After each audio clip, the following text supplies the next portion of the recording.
In the textbook had this too. It's so we use the letter X normally to denote real values. You with me? So the variable X, we use it to denote real values. X could be 2, X could be 7/8, X could be square root of 7. We use the letter Z to be a more general variable that could be complex variable. So it could be real, it could be complex, it could be imaginary. So Z is what we normally use for a complex number. You guys semi with me so far? Just so you really understand what Z is. Z is just the letter. We have X and Y. We normally use real. Z? Yeah, Z. That's good. So this notation means. I like that. There's a stats man. In statistics, that would mean the average Z, right? But in pure math, it means the conjugate. So what would Z conjugate be? Alright. Now the specific problem you're working on is the conjugate of Z plus the conjugate of W equals the conjugate of Z plus W. Alright, so they gave us Z equals A plus BI, and they give you W equals C plus DI, right? Yeah. So what would W conjugate be? C minus W. And then they said, I'm sorry, do it one more time. The conjugate of Z plus the conjugate of W equals the conjugate of Z plus W. Alright, cool. Alright. Actually, you guys in the homework have exactly the same problem. That's great. Okay. So, I mean, how did we figure out this? I mean, this is going to be a really strange question. We just got to go with this. You can understand what the hell you got to do here. How did we figure out Z conjugate? What did I have to know first? Z. I didn't know what Z was. So how do you figure out what Z plus W conjugate is? You have to know what Z plus W is first before you can figure out what its conjugate is. Are you guys semi with me? I mean, if I want to find somebody's conjugate, I've got to know what the hell that thing is first. So over here, this is sort of like in parentheses, understood parentheses. You've got to figure out what that is first, and then do its conjugate. So what would that look like? What is Z plus W? A plus BI plus Z plus DI. Alright. And then we can do something nice. We can collect like stuff. So what? Collect the real parts, collect the imaginary parts. A plus C. B plus BI, or BI plus DI. And actually, maybe let it make it more like we're used to. I'll let you guys soak that in. So the real part of that is A plus C, and the imaginary part is B plus D. I like it. So what is the conjugate of this? Careful, no. A plus C minus B. Yeah, what do you do to figure out the conjugate? You change the imaginary part sign. So why would you do anything to the poor little real part, dude? Right? You don't do anything to this dude, do you? No. No. So that would be A plus C minus E plus DI. So my compromise on helping you with this problem is I'd help you step through that side because you should totally be able to do that side. Because you know what these are. We already know what those are. In the homework problem, because it has just the blanks, but it keeps the middle sign positive, and it changed. Did the conjugate beforehand because it made A plus C A minus C. No. Right. Let me see. If it did, then somebody has to teach this poor program math. Where are you looking for that?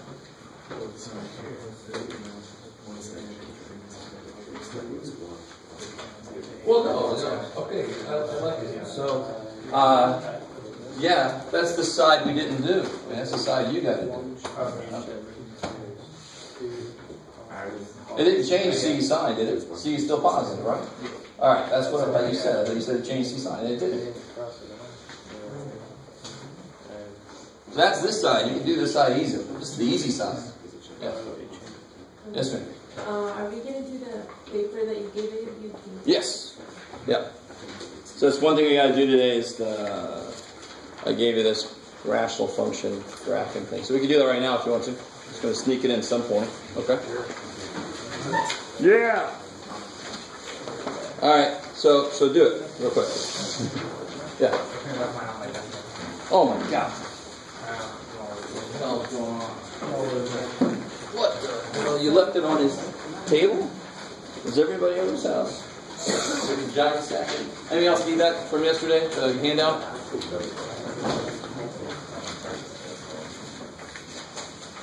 it the 3-7?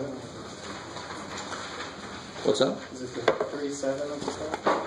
Yeah, section 3.7. Graphing rational functions.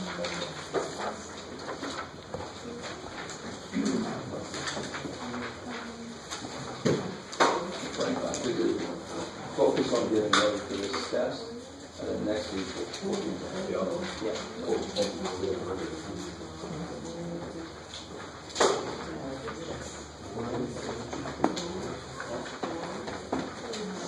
So try to work on that handout. Call me over if you need some help. You can work together. You can not work on it if you don't want to. Today's totally up to you what you do.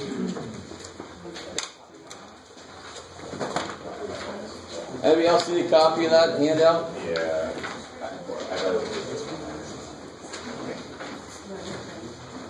So it's the one from section 2.7.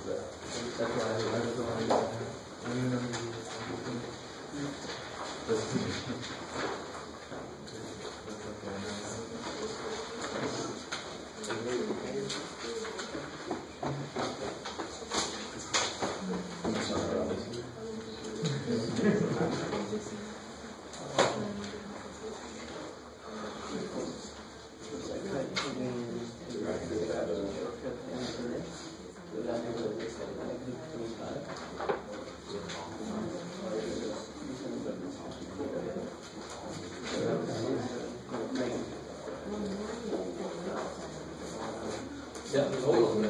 I totally agree with you. Because when you put that +9 there, when subtracting that as a balance, what did you actually add? You didn't add 9. You added 27. Yeah. So it's not a good idea. If I tell you put it in standard form, you can do a little side work and just check your answers with a shortcut.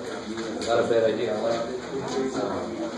So on the sign changes, there's only one sign picture, so that means there's one possible positive, right? Good. And the way it starts, there's one possible positive, rational root. The third paragraph is negative, this one goes positive, this one is negative, this one stays. Good. So 2, so it's good there.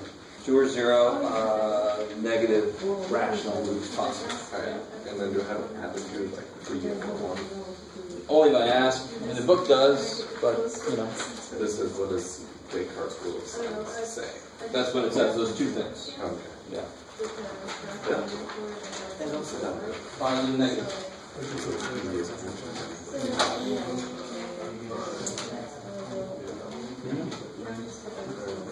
That would be negative. If you plug a negative x in, all the even powers are going to kill the negatives, so they're going to stay the same sign. Does that make sense? So all the odd powers, negative to the 50 is still negative, so all the odd powers are going to change sign. And all the even powers are numbers. Well, first you change the power signs, and then you look at the whole thing and count the number signs. Just like our business.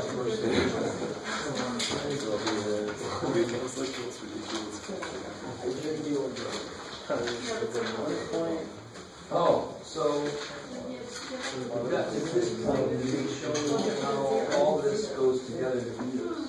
You showed me that the roots of this are the same.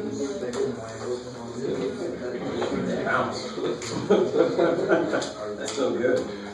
So because the zeros of this are the same as the zeros of this, doesn't mean that these are equal. So all you have to do is actually right here. Stop that's x minus 3. X minus 2x plus 1. So it's x minus 2x plus 1. Not so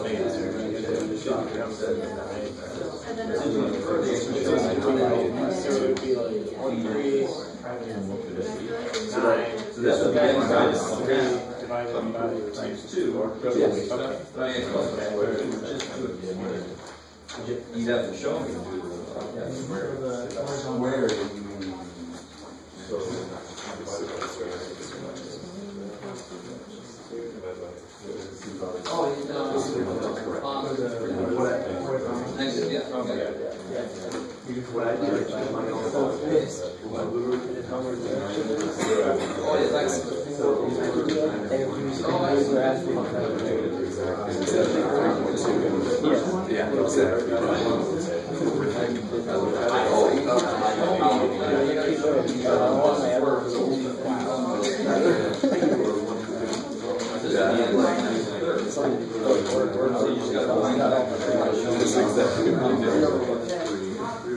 I'm thinking about just the same thing. That's just one. This is not that. Not the right graph. Kind of showing how it's sketch. And then on your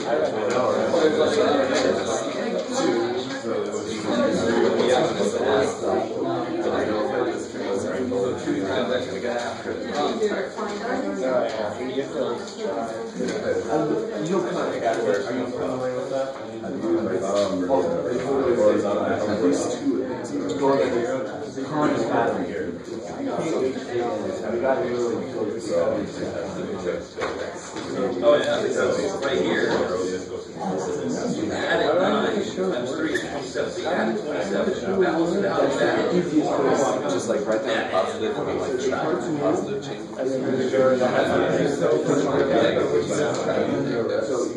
That's what I did. When I checked this, So I just needed to kind of work you got all the problem with it, so you don't work on it. It's like the same thing, except for like the bottom line. And there are negative values. In fact, you figure it out later. There's no negative value. How do you figure out the negative just plugging negative out? that was my question. Easier time with the past than I did with factoring out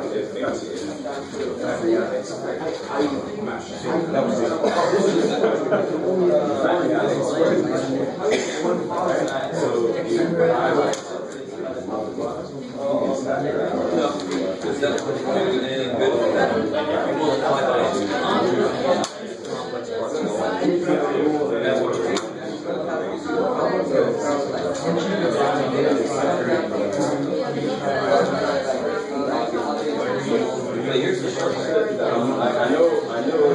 Are they increasing? Yes. So that means that the horizontal asymptote is a ratio of these 3 to 1.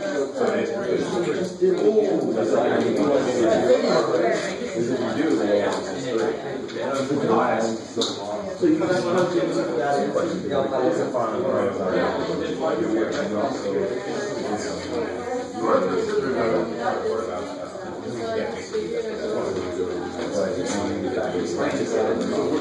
The top,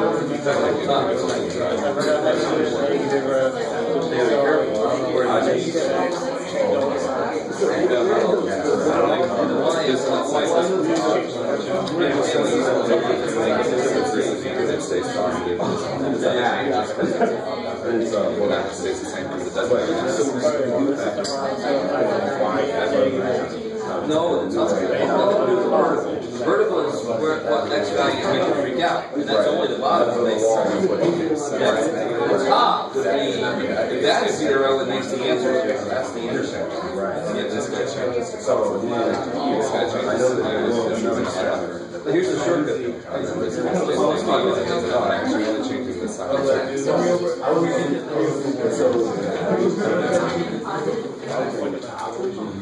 Oh, just tell me what that means. Keywords relative to yeah, say that one again. And then this, why does this tell you it's an upper bound? That's my question.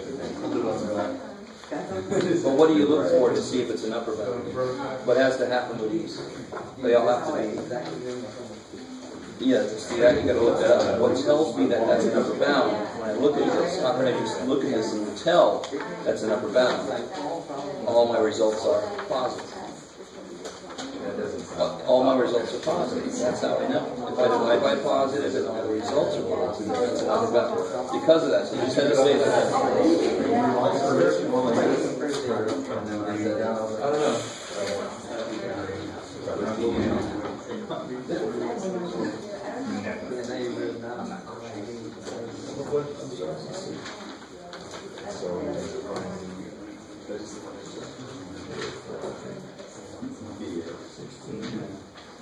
Oh, you had a minus negative and a plus.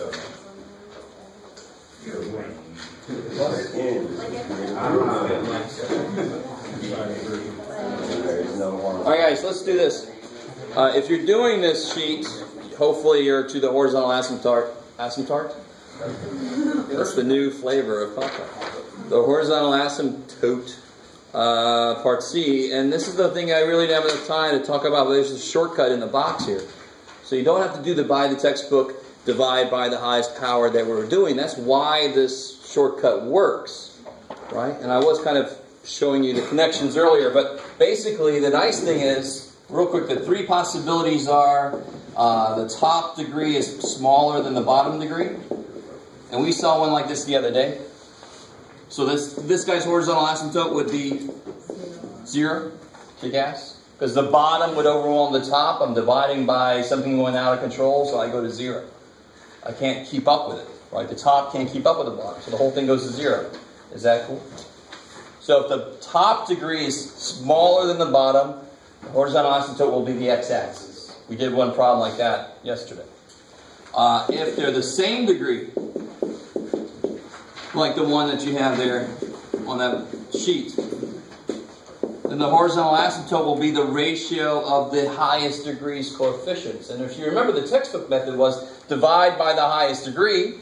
So 3 over 5 would be what's left, right? Because everything else would go to 0, if you remember what we did yesterday. So that's why the shortcut makes sense. If they're the same degree, they're lockstep with each other, so they're going to balance out to this ratio. So here, the horizontal asymptote would be 3/5. On yours, what's the horizontal asymptote going to be? 3. Because they're the same degree.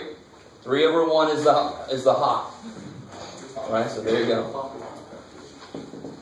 And the third possibility we're going to talk about later is, what if the top degree is higher than the bottom? Then you actually have to long divide. Oh yeah. Yay. Alright. So let's catch up. So that's part C.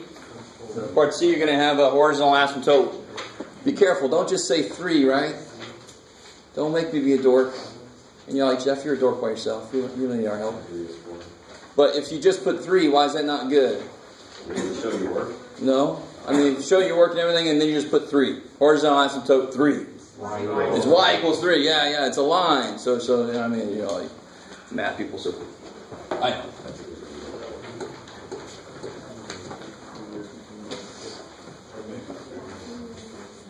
Let's see.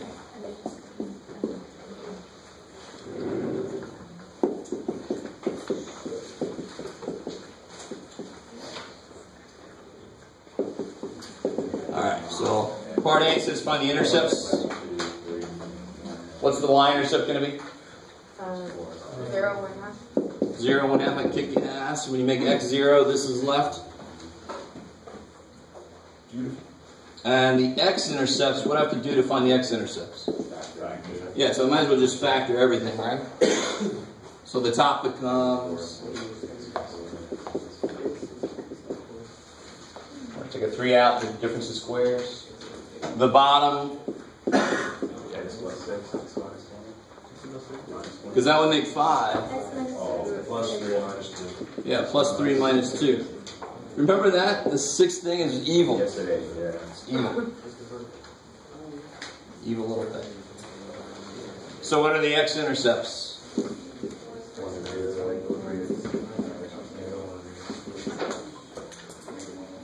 So the top being 0 makes the function 0. That's the intercepts. The bottom being 0 makes the function undefined. That would be the vertical asymptotes. I like it. What I always get is people flip those, and then your graph looks really, really weird.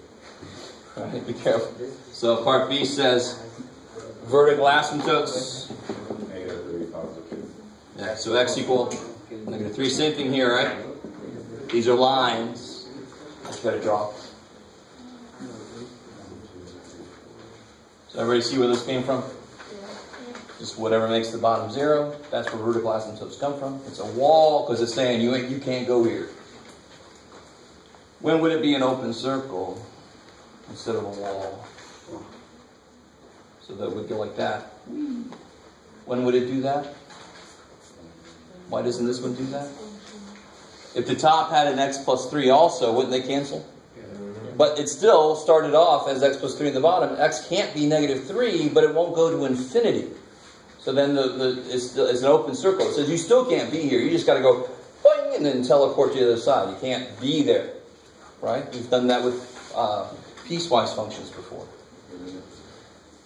So we already did this, the ha and the ha. The ha we figured out was y equals 3. Alright, so we get all this information.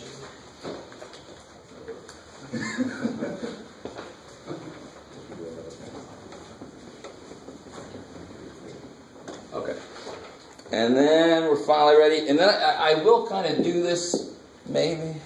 Well, normally I do this. I tell you what function values. But you should be able to figure out what functions values you have to investigate. Yes, sir? When you plug in 5, you get 3. Or I got 3. When you plug in 5? F of 5. Isn't that the horizontal asymptote? So remember, what was the vertical asymptotes are walls. The horizontal asymptotes are suggestions at the ends, right? When do the horizontal asymptotes come into play? Where do they come from? Letting x get really, really big. I like that. Because the whole thing we did, the textbook method was all about letting x get big, because then 1 over x goes to 0 when x gets big. So horizontal asymptotes are end behavior. They are all about what happens at the ends. Just like end behavior, what can happen in the middle? Any damn thing. I don't know. Shit, that's what we're going to investigate. So they can go across that thing. There can actually be, you can have a horizontal asymptote, and you can have a function that does this. Crosses it an infinite number of freaking times. But what is that function doing? It is always getting closer to it. That's the whole idea of an asymptote. So horizontal ones you can cross all day long, all night, the next day. Right? Yeah, okay. So that would be like plucking a guitar string, and then it slowly dies out, the oscillation, thankfully, or else every guitar would still be going. You know, please. No. Sorry. I like that idea. It's very strange. Alright, so now we're ready to graph this thing. So what we got here? We got x-intercept. So I got to go on the x-axis out to at least -3. So I got 4 in both directions. So the x scale is based on my intercepts and my vertical asymptotes. Right? I want to capture all those. My y scale I actually don't set up yet. I don't know yet for sure. But what do we know here? Let's see. We got x-intercepts here and here. Vertical asymptote at -3. Yeah, wait, D. And where else was it? 2. Horizontal asymptote at 3. I don't know yet for this. So in the middle is kind of interesting. What do you know that would help me figure out what the middle could look like? When you put the line next to it. You know, the horizontal asymptote is going to have anything to do with the middle region?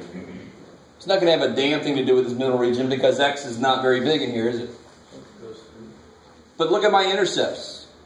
Yeah, exactly. It goes through. The multiplicity of each is 1, right? Now, I'm doing a lot more conceptual work right now than you necessarily have to. You could very quickly just plug a few points in. Right? And once I figure out my scale, I can just put the y-intercept down. And that's going to help me out a lot too. Alright. On the outsides, do I have any intercepts or anything to go off of? No. And I know I'm going to put my horizontal asymptote up here somewhere, right? Why haven't I put it down yet? Because I don't know what I want my scale to be. What's going to tell me what my scale is are the values I'm going to plug in. Now, does it make sense why I asked you to do the ones I asked you to do? I said f of negative 4. Why would I ask you to do f of negative 4? So I can see where the hell it is, right? And why would I ask you to do f of 3? Again, so what is f of negative 4? 7.5. 7.5, all right. I'll take your word for it. And what's f of 3? 4. Okay. So now I get it. Now, you see why I hold my scale for my y-axis until I've done some more inputting of values. Because now I know I want my scale to maybe go up to 8. You guys see that? So now I can do maybe 2, 4, 6, 8. Negative 2, negative 4, negative 6, negative 8. Okay, count. Okay. That's plenty. So now we can apply what we know. Now I can put in there my horizontal asymptote. Y equals 3. Sure. I can put down my y-intercept. 0, 1/2 is about right there. And since it goes through both intercepts, what is that basically going to look like in the middle? It's going to look parabolic, right? Parabolic. So that you can pretty much just wah-ha! Make whatever sound effects you want or don't want. You guys with me so far? I mean, you could do f of negative 2 just to see how deep this goes. But this doesn't have to be perfect. I'd rather it not be perfect.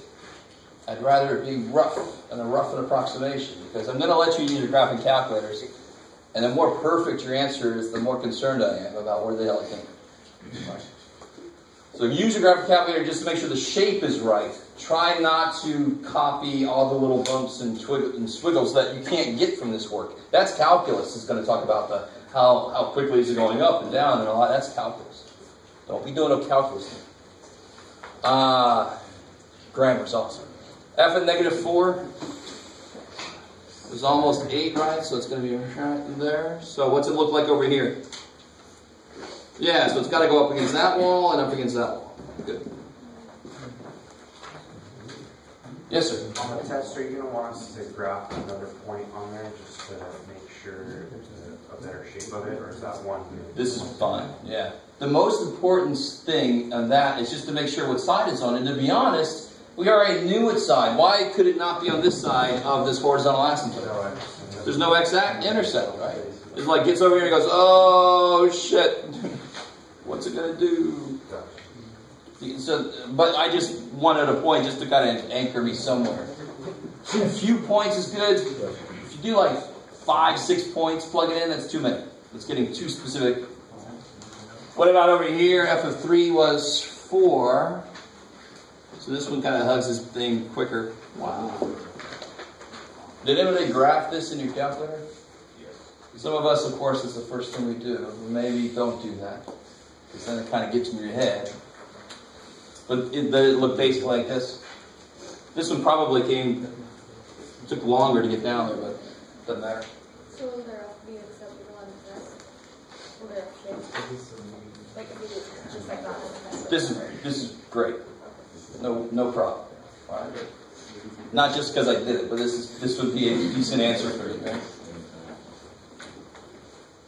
But and again, I still have people turning in the homework things like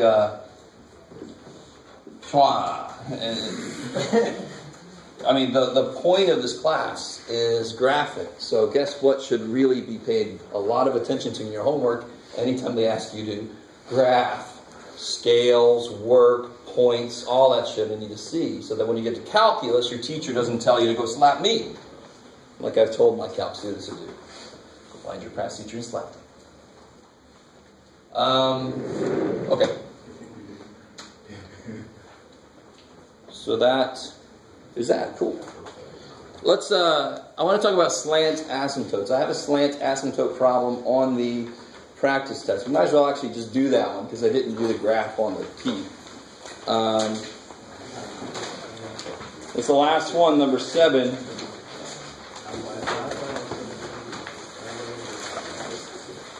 Just looking at number 7, how do you know it's going to be weird when it comes to the asymptotes? Degree on the top is higher. Oh shit, so we got this one. Okay. Fine. Is that real? No.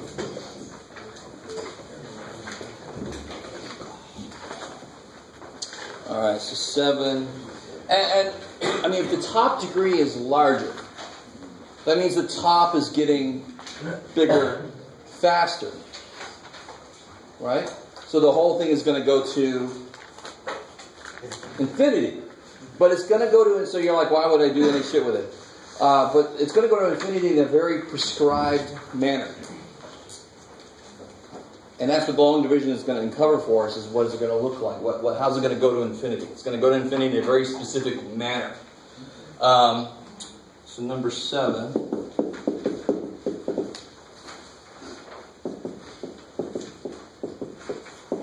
Become a 3.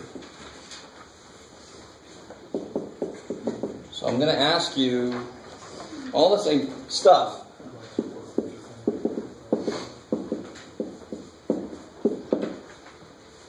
Intercepts, vertical asymptotes, and then we'll work on the slant. So of course, how do I find the intercepts? I mean, you can see right away what's the y-intercept. When you plug a 0 in for x, it's 0, right? There's nothing left on the top. It's 0 on the top, right? So the y-intercept is 0. 0. So that's also going to be one of the x-intercepts, of course. But to find the other x-intercept, I have to... Good. So might as well factor both of these. What do you got on the bottom?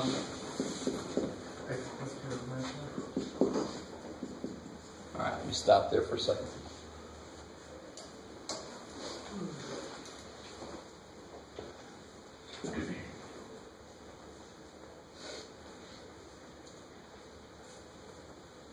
Alright.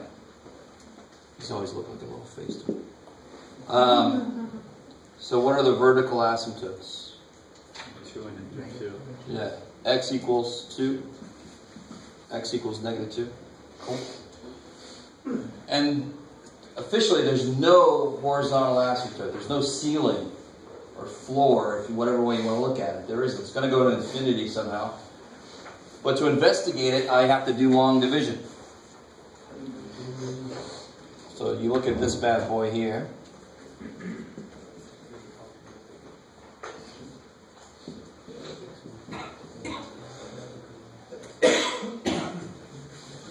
Yes, sir.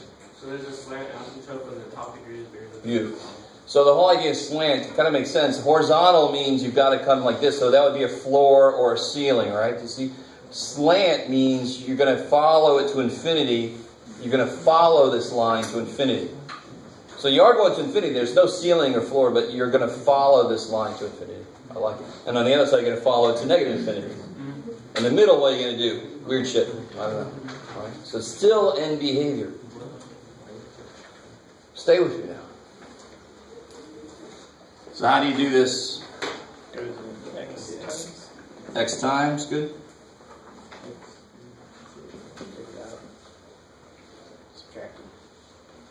Well, keep going. plus 4.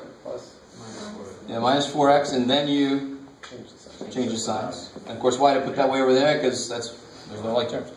So then I can, these die. 3x squared comes down. Plus 4x. X squared goes into 3x squared. Good. So then I get 3x squared. Minus 12. Change the sign. So I get 4x plus 12. And that is my remainder. So how do I write it up here?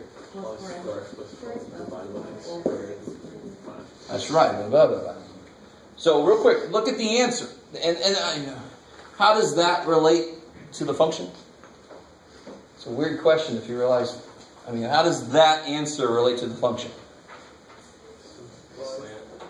How does that answer relate to the function that we were given?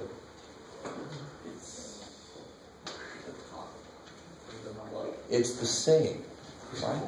What's 10 divided by 2? 5. How does that relate to 10 over 2? It's the same. It's just rewritten, right? So when you actually do this division, you end up with something that is the same damn thing. It's just written in a different form. You guys with me? So it's important to realize, what did we do to the function? We made it look different. It's the same stupid function. It just looks different. How are we doing? Just like 6 over 8. If you reduce it, did you change what number it is? No, you made it look different. It's 0.75, whatever you do to it. Right? Okay, good. So that's the same thing. So horizontal asymptotes say, what does a function do when x gets really big? Right? That's what horizontal asymptotes are all about. So slant asymptote really is just the same process applied. So if I let x get really, really big, what happens to this piece? It gets really small. It goes to 0. So my function actually has to follow that line. What?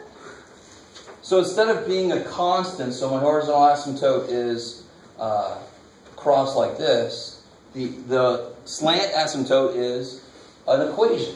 It's an equation. It could be a parabola even, but we're not going to do that weird shit. So we're always going to get lines for slant asymptotes. So we're going to graph this by hand, and then I'm going to put it in the calculator and see. It's really kind of cool to see in the calculator. All right.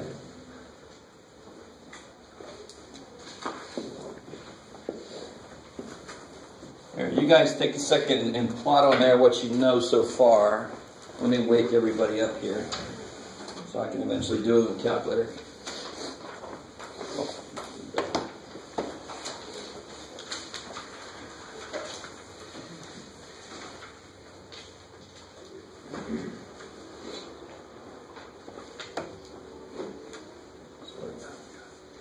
Oh yeah. Do we ever figure out what the other x-intercept was? I just went right past it. -3. Okay, good.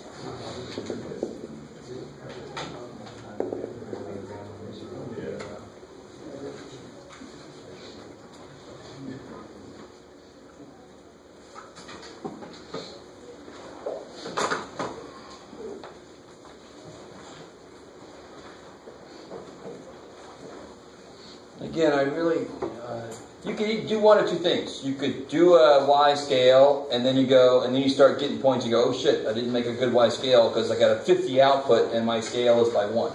Oh, but I'd rather kind of get you guys to do a little bit of investigation here. The middle, what's interesting about the middle? What's the multiplicity of that root?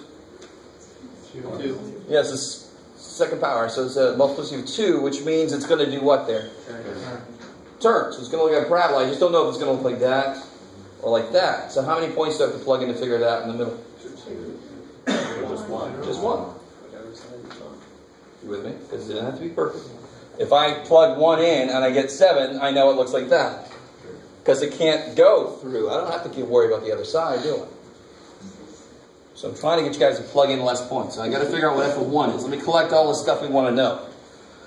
What about over here? I'm going to have a slant asymptote that's going to be coming like x plus 3. So it's going to be like that. Right? So I pretty much, well, it almost has to do like this. And now, how do I know it goes through this? Yeah. But just to make sure, you can plug in f of -4. It's not, why not? Just to see what's going on. So let's do that. Let's see what kind of scale we want there.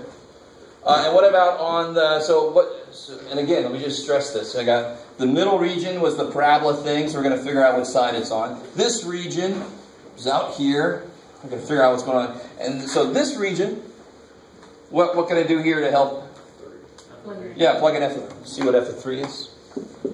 Once I get some outputs, I can then make a scale on the y-axis. That makes sense. All right. Or some of us will just plot it ahead of time. We'll know. But I'm trying to get you guys not to do that mostly. So f of 1, 4, what is it? Negative 4/3? Yeah. All right. F of negative 4, negative 16 over. Is it? Yeah. Negative 16 over negative 2 times negative 16. It's negative 16 over negative 12, right? So it's positive, right? No. Yeah. So when you plug a negative 4 in, let's do it. You get 16 times negative 1 over negative 2 times negative 6. So you get negative 16. Oh, you're right. Okay, good. So I had one too many negatives. Negative 16 over positive 12. Yeah, so that's the same thing. Thank you. I'll catch up to you sometime. And what about f of 3? Then I get 9 times 6 over 5 times 1. Is that true? I don't trust myself anymore. 54 over 5 is almost 11, right? Somebody said 3, but hopefully they'll look at it right. So it's a roughly 11. It's like 10.8 if you want to be precise. Alright, so now I can see what my scale wants to be. I want to get up to nearly 11. Alright, so we might as well kind of, and I got these like are just around 1, so I want to go by 1s, so I got to make it a little bit dense. Alright.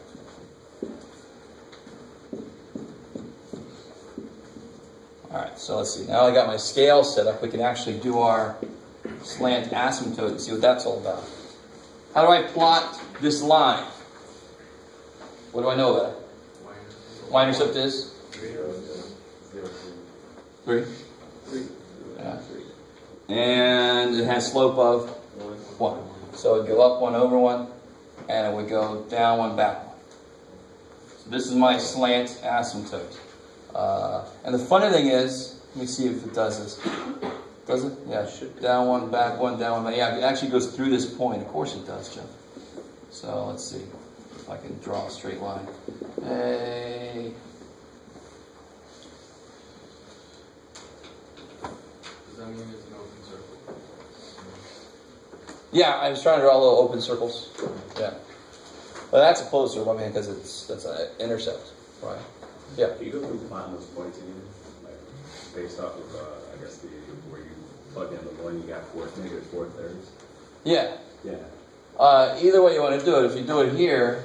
No, I get that. I'm just talking about plotting the points. Oh, I haven't plotted that one yet. Wait, so where did you get that 1, 4 at?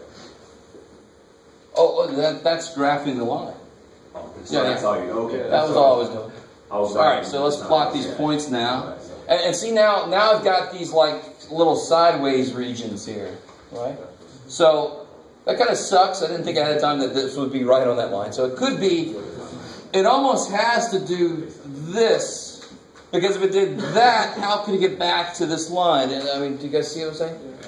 All right. Plus, we know f of negative 4 is negative 4/3, so it's negative, a little bit more than negative 1. So it looks like it gets really close really quickly. So it looks like, and again, you could plug another value in there, but it's got to do like this. In the middle, what do I have to help me out? F of 1 is negative 4/3. And why do we only have to do that?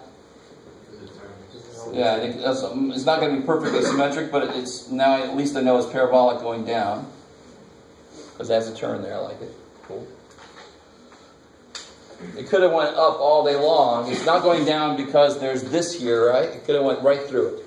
Because small x's don't care about that thing. What do I know about out there?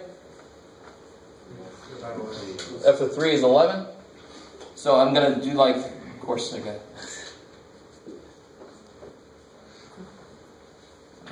It's a horrible thing, but oh, too bad. Doesn't have to be beautiful, thankfully. Do you guys see why it has to do that? I mean, if you understand like this, it's the same thing like that. It's got to go up against that wall, and it's got to go down against that wall. So let's see what it looks like. Oh shoot, it took too long for this poor little dude.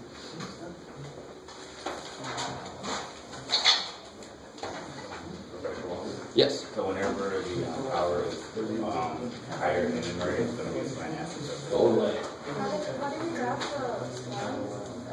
the It's just a line. Just plotted x plus 3. When x gets really big, this goes to 0. So what's left? X plus 3. So then I plotted x plus 3. How did I plot it? The y-intercept is 3. The slope is 1.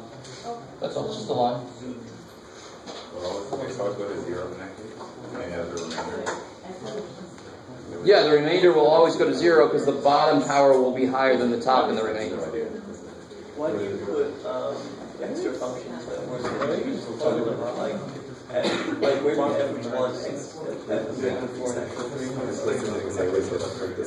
Wait, guys, hold on. What's that? Sorry? those three functions? Here? No. There's one function. There's one function. And I evaluated the function at 1. So I would know where it was here.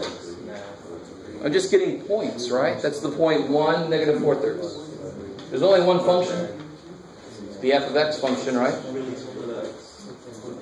So all I do is plug a 1 in to get that negative 4/3. I plug the negative 4 in to get the negative 4/3. And I plug the 3 in to get that 11.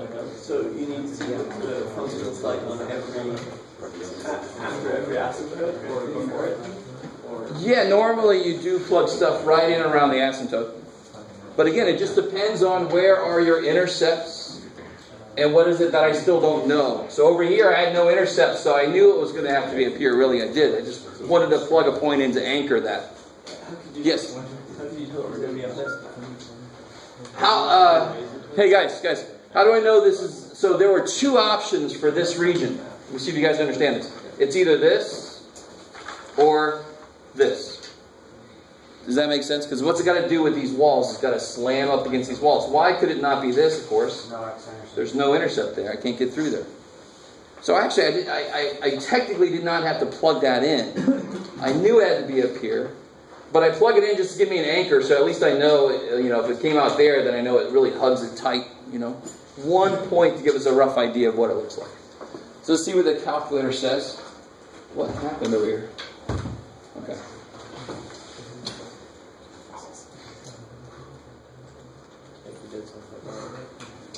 The calculator says.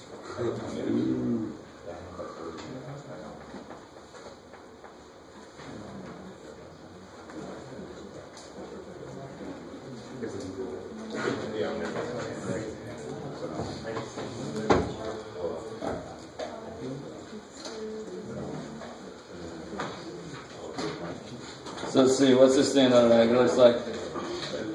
So you're real careful about putting parentheses in there. If you don't, you're going to get something exceptionally weird. X squared minus 4. Now watch, I'm also going to, you don't have to do this, but I'm going to plot the line x plus 3. That's the asymptote, right? So let me plot that. Let me see if I can control this. I'll make it dotted. Yeah. Eventually. Yeah, okay. So here comes my function. Ooh, I'm in a really bad... Alright, let me go away. Stop it. Oh, I freaked out. Hello. Calculator. Alright. Zoom 6 is a really good idea. So there's my function. And you guys see, here's this piece. There's the middle piece, the parallel. And this is, we can just barely see that up there, right? Because of course it was at 11, so I should have made my window go up a little higher. That didn't come out dotted, silly thing. Oh well, too bad for me. But you guys, the shape of it is the same as what we have. That's the important thing. So I put my window up a little bit so I can see higher, because we got an 11 for that, right? So let me go up to 15. So here comes this side of it. And there's the middle parabola, and there's the top piece. And now here is the asymptote. What?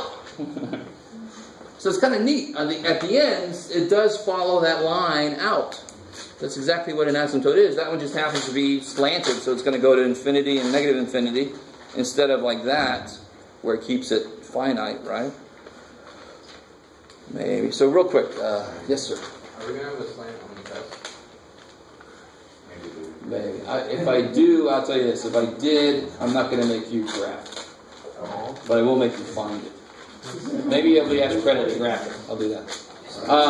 Watch this. If the top power was a fourth power, if the top power had been a fourth power, what would my long division have given me? It wouldn't have given me a line. It would have given me a parabola. So let's look at that. Let me take this x plus 3 out of here. It's not going to mean anything anymore. You guys kind of with me? Yes. I've made a new function now. So somehow this end behavior is going to be parabolic. Let's see if we can see anything here. Probably not enough. X to the fourth is kind of big. Poor little dude. Yeah, let's try zoom fit. Why not? Let's see if it works here. Alright. So real quick, do you guys see the... it's very high. There's the parabolic end behavior, right? As x squared end behavior.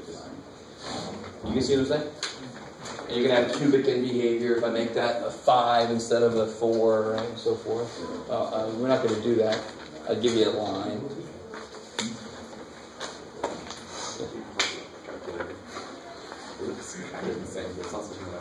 Whoa. Like added asymptotes. Oh, that happens sometimes. First thing I always check is the scale and the resolution, but you have it on the highest resolution possible. Yeah, but sometimes that'll happen. Your calculator might freak out sometimes and draw like vertical lines. It's not trying to draw an asymptote. It's going, okay, I get 7, 5, I get 10. Whoa, holy shit, I'm down there. So it tries to connect the points. When we, of course, know there's an asymptote, it's two separate things there, right? But the calculator is trying to connect the dots. So we would try to connect this point with that point. Yeah! Okay. I don't know if that happened to anybody. You guys get that? But you got like lines down the middle? Alright, that's the calculator trying to connect the point up there with the point down here. It freaks out a little bit. Yeah.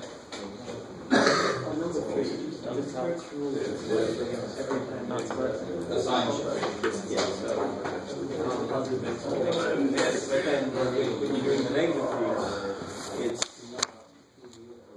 you switch the signs over on. When you do the negative, yeah, exactly. And then you just look at the sign changes.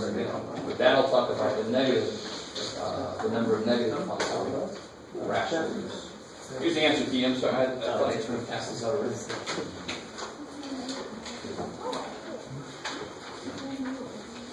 And real quick, before you freak out, the answer key, this is from last semester in my practice test.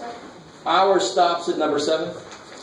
There's some stuff here from number 8 that you don't have, because that was on the practice test last semester. You guys with me? So don't freak out. That's going to be the next test down here, starting at number 8. You can totally cross it out. That's going to be on the next test. So for number 3, you just want us to actually just say how many, what's the possible changes? Oh, so for part A? Yeah. For part A, 3 changes in sign. Yeah. So you should probably show me what f of negative x becomes. Yeah. These are just some answers with some worksheet.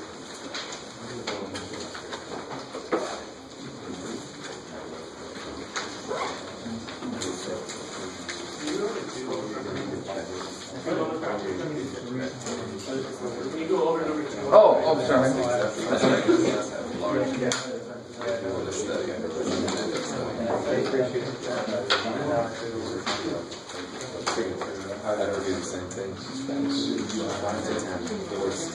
Make sure you got a front and back. So I got a question on number 2.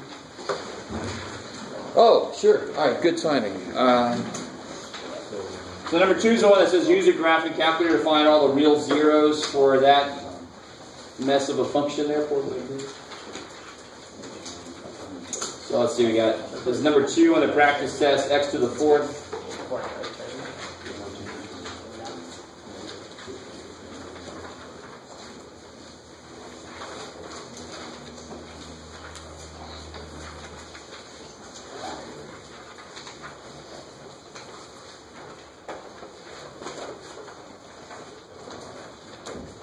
Alright, that's good, blah, blah, blah, blah, blah, blah. If we try to graph this, it probably is going to go a little crazy.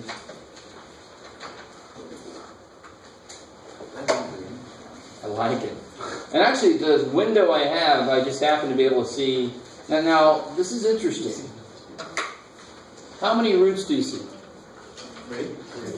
And the interesting part is that 2 of the roots it goes through, and 1 of the roots it turns. So that root where it turns has some kind of multiplicity, some even multiplicity, right? And considering this is a 4th degree polynomial, and how many answers are there supposed to be? 4. Alright, so there's 1, 2, 3, 4 answers, right? This guy turns, got multiplicity 2, so he shows up twice. So I see all 4 answers up here for this thing. Which means, what's true about are there any complex answers? No. So if this was up here, and I only saw 2 real answers, how many complex answers would they have to be? 2. I like it. Cool. You guys kind of with me? And why is that true? Because there's got to be a total of 4. So if there's only 2 real answers, 2 of them must be complex. So if there's got to be 4 answers, is it possible that there could be 3 real roots only? Why? Because that would require 1 complex, and why can't that happen? Because they have to show up in pairs. And every time I've said that, it's been with a polynomial with real coefficients. If you've done your homework, you know that there's some homework where it says solve x squared plus 2ix minus 1. If you haven't done that, then that's not good. So if it's got complex coefficients, all that shit's off the table.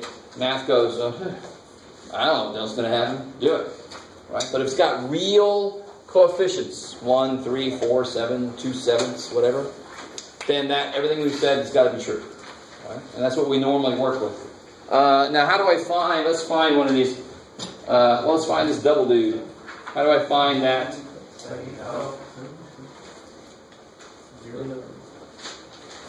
Yeah, in this case, you could do minimum. I like that. But in general, how do I find the x-intercepts?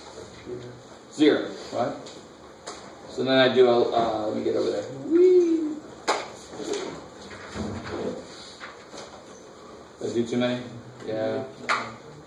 Such is the life of an impatient person. All right. So left bound, then I go to the right of the answer, and then I go right on top of the answer. Let's see if this freaks out. All right, good. Sometimes it has trouble if it's a touching situation. All right. So that's the root that has double multiplicity, so it would show up twice. Is that what the question was about? Whoever asked that was actually how to find the roots. I got it. Okay. I figure if I just say everything I can about it, I'll cover something. Yeah. I have a question on the imaginary when you look at the graph. So you're saying because you know how the minimum is it's the x-axis. How would you know if it's a line that's going does it always have to be a minimum or a max that's not on the x-intercept in order to tell that's imaginary?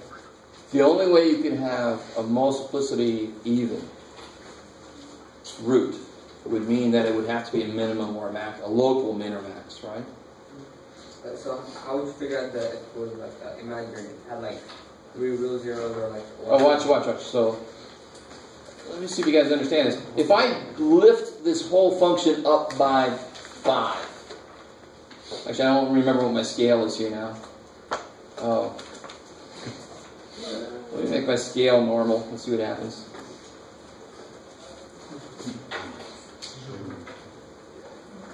Yeah, it looks kind of gross. If I lift my whole function up by 5, won't, let's see what happens. So if I make this plus 85.4, we'll get there. There it is. So there's one real root, the second real root, and then it's got a, oh shit. So then how many real answers are there? 2. How many complex must there be? 2. Yeah. So this is neat. And then if I drug this thing down by 10, there would be 2 different answers, right? You guys see that? I like thinking about those transformations and how it affects the answer, because that's actually how later in mathematics you can have a really ugly ass function and then you just move it and make everything easy to find, and then you can approximate what would happen if you moved it back. I mean, that's, you know, that's way in your future if you go that direction. But if you don't understand what I just said, you're fine. Right. But as long as you can do this, that's what I want.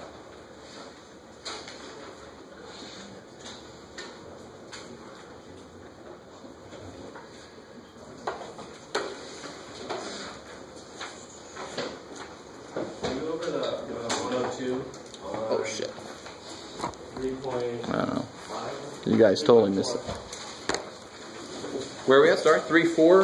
Yeah, remember 102? Very last one.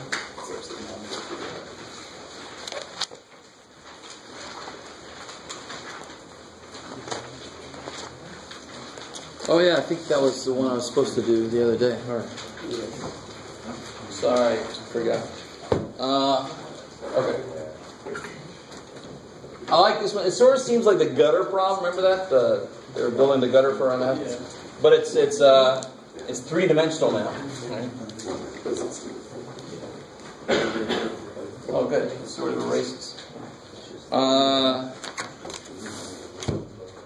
So let's see. So we have this open box. They cut off corners. These are all x by x, little squares they cut off, right?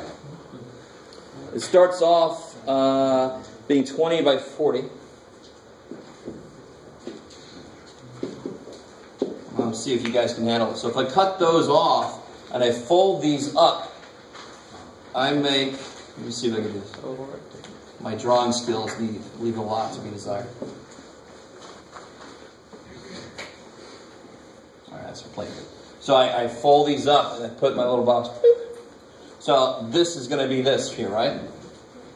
So how long is this? Yeah, 20 minus 2x. It seems a lot like the gutter problem, right? We were folding, or in this case, cutting away pieces of it, so it's going to be a little less long. And of course, this will be, that's crazy. And then how tall is it? Yeah, x. It's x tall. So what's the volume of it? 20 minus 2x times 20 minus 2x. Yep. Right? And you can multiply that out. And then what do they tell me, though? It says, the very first thing it says, that I just passed right by, an open box with a volume of 1,500 cubic centimeters. Right? So then I know that this has to equal 1,500. And then it says, blah, blah, blah, blah, blah, blah, show that this can be done in 2 different ways. Ha! And find the exact dimensions in the box in each case. And of course, good. So it's volumes. Now it's 3-dimensional. So I need 3 dimensions in that equation. Length, width, height. So now it makes volume. Yeah. And of course, I mean, the hard part of this should be setting it up. Now you're going to do the whole point of this section. And I think it's got a little... No, it doesn't. Haha. So you have to actually do it by hand. Yeah. Sorry. I shouldn't really be all excited about that. You got to do it by hand. Sorry? In that same section? Yeah. Oh, yeah. The silo. I think the problem everybody would have would be the hemispherical roof, maybe, and what the volume of that would be. Of course, hemisphere means half a sphere. So, does anybody remember what the volume of a sphere is?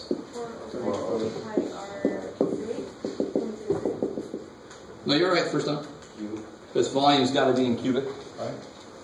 So it would just be half. Now, if you forgot that formula, it's in the very front of the book here. Yeah.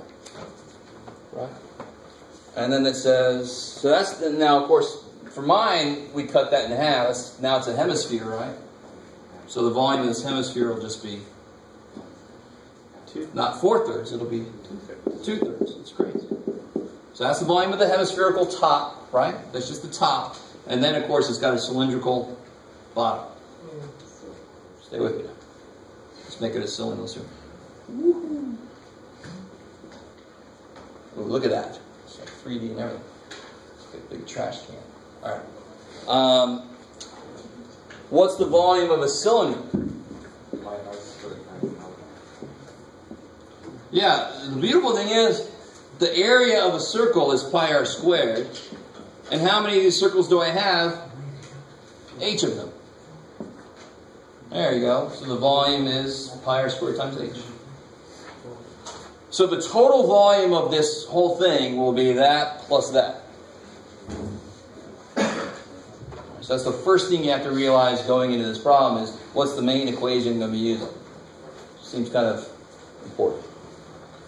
And then they start giving specific stuff. The total volume is 15,000 cubic feet. They tell me that it's 30 feet tall. Good, that's not a variable. That's useful. Right? I had too many variables there, so thankfully they told me what one of them is. There you go. And you just got to solve for r. That's all you got to do. You got pi's running around in that one. But sitting next to this problem, just to make sure you understand, there's a little calculator. What does that mean? You can graph it. Because by hand, this would be really difficult because you got those pi's in there. Yeah. Is that good? Who asked that? Okay.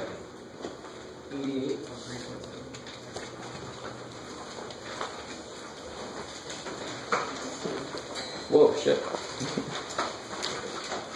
Time really flies when you're having...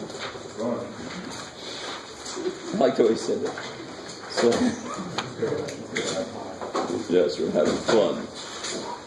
Oh, I love this.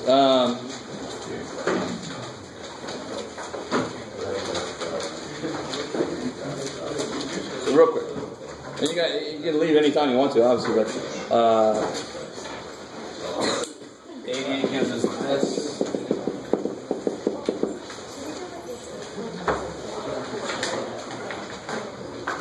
They tell me F is 55. Oh, so part A says solve for Y. Right? That should be, I don't want to make any assumptions, but it should be relatively simple. Okay. Oh. You're going?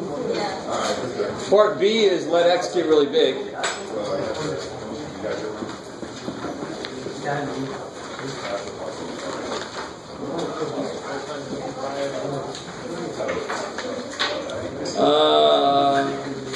Oh. And part C is let X get really small.